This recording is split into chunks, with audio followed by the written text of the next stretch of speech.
Throughout history, we, as humans, have used the power of our minds to achieve incredible and amazing feats.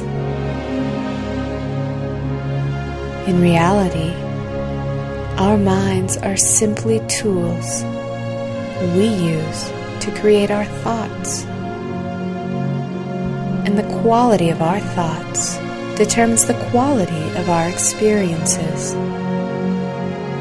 A simple shift in perception will quickly and easily improve how you feel and what you believe is possible,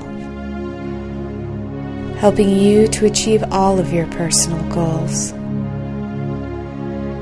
even those that previously seemed unattainable. Join us now as we explore the vast landscapes of our minds. This is Mind Over Matter. Hello, hello. Good evening, Brandy. How are you today? I'm good. How are you doing, Mitch? Really good. Having a wonderful, wonderful weekend so far. Oh, great. Right on. I'm Brandalyn Jokiel. I'm a certified clinical hypnotherapist and NLP practitioner.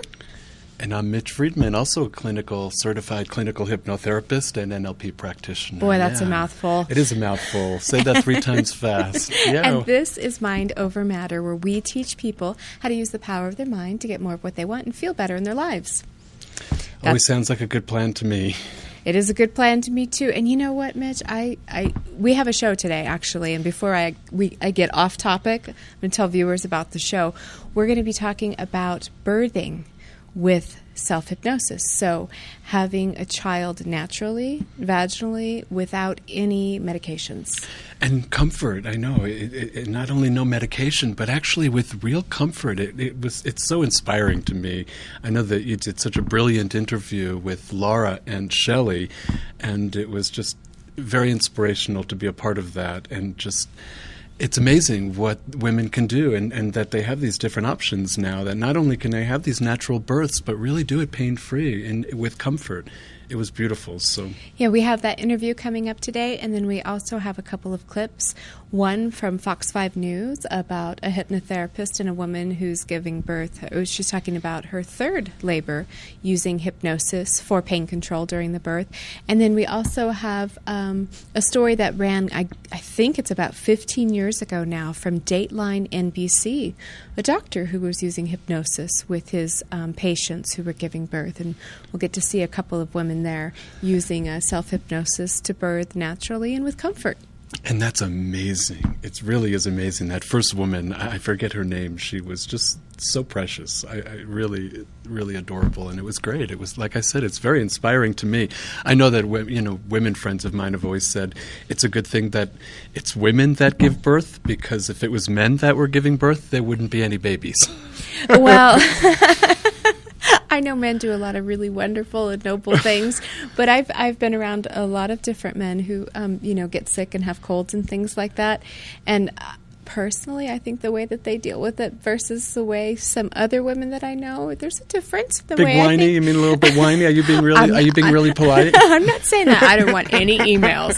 I'm just saying I'm a guy, so I can say it. Yeah. I'm just saying this is an observation. It's not scientific data that I have gathered, but it seems that women have a different pain threshold or something about not being comfortable in their bodies. But this is a way, using self-hypnosis, that women can give birth safely, naturally, and comfortably. And before we get started with viewing those clips, I just want to say to the viewers, and so everybody really knows our standpoint on this, that when we talk about natural birthing or even home births or water births or doing things in a slightly unconventional way for our culture, well, I'm not saying anything about the medical community. Basically, I think it's fantastic, all of the medicine that is available to us these days and what conventional medical procedures have done to save lives of women and of babies. And I think it's really fantastic that we have that option. Oh, absolutely. That if there is a problem with any birth, with any labor, with any gestation of the baby, that we do have this intervention to step in.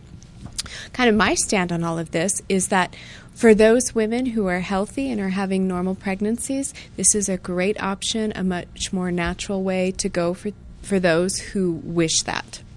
So this is not, again, whenever we talk about medical hypnotherapy, it's not in place of regular conventional medicine. It's an adjunctive or a complement to medicine. Absolutely.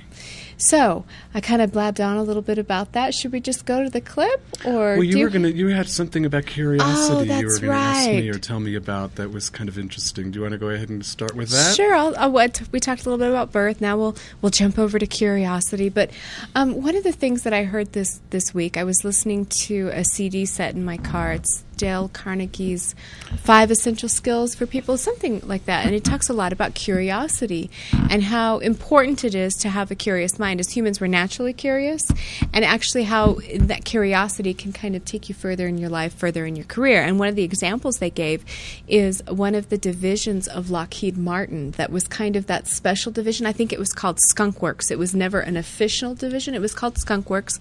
And what they were to do is to come up with and design things just kind of off the charts, something that nobody had ever thought of, really unconventional thinking, and lots of curiosity in doing this. And they're the ones who actually designed the stealth bomber.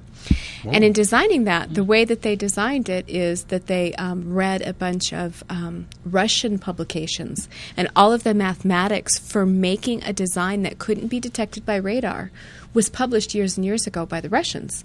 Though the Russian government never picked it up and did anything with it, the Skunk Works found it, and so they said, okay, let's build this plane and see if it cannot be detected by radar. But to test if it could not be detected by radar, they did something that I thought was really cool, using basically curiosity and innovative thinking. They put the plane in a hangar full of bats. Oh, interesting. And when the bats repeatedly ran into the side of the plane, they realized that the plane could not be detected by radar. Oh, because that's how bats operate, is radar and frequency. Is radar and frequency. But I just thought that was such innovative, wonderful thinking, and it just kind of led me on this whole thing about curiosity and how I really get excited when I think about people doing things in unconventional ways. Now, this is a very conventional type company, Lockheed Martin, and I mean, come on, making military stuff, that's pretty darn conventional.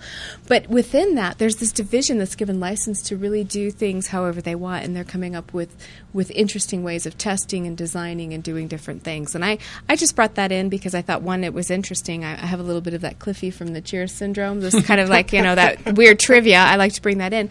And secondly, just as a reminder to myself that curiosity or innovative thinking, or let's try to do something a little bit differently than the way other people do, can be a good thing in trying out new stuff. And curiosity keeps things interesting. It definitely keeps things interesting. And then I kind of bring that in also because if you're curious at all, if it's even possible to have a comfortable birth without an epidural and without an entire medical team, or with a medical team and still really comfortable without an epidural, then it's definitely something that can happen and has happened for many, many women. And it started really in this country in the 50s. There are adults walking around now who were born through their moms using self-hypnosis. It went out of fashion later on in the 70s, but it's coming back again. All right, yeah, it's pretty amazing. I love one of the women, like I said, I can't remember her name, but when she talks about how it was all about focus, how she really stayed focused on relaxation. It's interesting to be focused on relaxation, and it seemed to work for her. Yes, it did. So let's go to that clip, me interviewing Laura and Shelly.